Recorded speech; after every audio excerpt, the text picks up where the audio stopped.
पास्कांचो काळ तिसरे सातोळे मंगळार सुवाळा प्रमाणे येशू क्रिस्ताचे शुभ वर्तमान लोकांचे उरपोजीन जेजूक म्हटलें तशें जाल्यार तुजेर आमी विस्वास दवरच्याक कसली खुणां करून आमकां दाखोवशी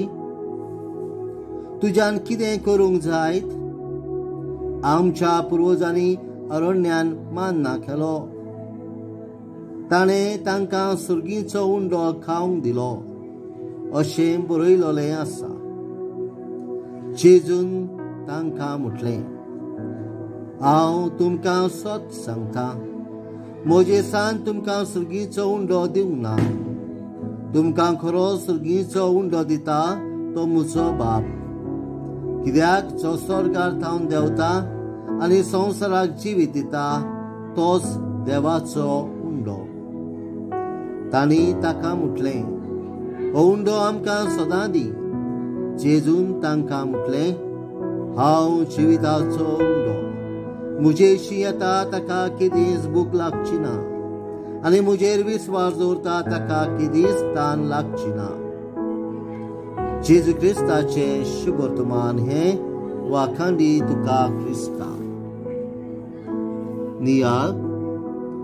प्रितीच्या भावा भयणांनो हांव जिविताचो उंडो म्हजेशी येतात तांकां केदींच भूक लागची ना ही ओळ आमच्या भावार्थाची परीक्षा करता आमी सगळीं जेजूचेर भावार्थ दवरता पूण कितलेच फावटी आमकां ताण व भूक लागता जायत हाचेर खोलायेन आमी नियाळ केल्यार जेजू आमकां फकत एकूच वर व एकूच दीस आपलो पाटलाव करूंक आपयना बगर सदां खा जिवीत भर संपूर्णायेन म्हणजे सुखान तशें दुखान पिडेन तशें भलायकेन सगळ्याच वेळार आपलो पाटलाव करूंक जेजू आमकां आपयता